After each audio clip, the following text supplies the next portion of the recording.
Hello guys, in today's video I will be showing you how to fix Capcut not working problem. So the answer is easy, just go to the settings and then scroll down to the apps section and then go to the search and search Capcut and then go to the storage, and here you will find this clear cache option. Click on it.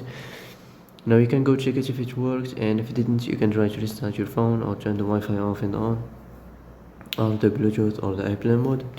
Also you can try to clear data, but be careful. If you clear data, all this application's data will be deleted. This includes all files, the settings, the accounts, the databases, etc.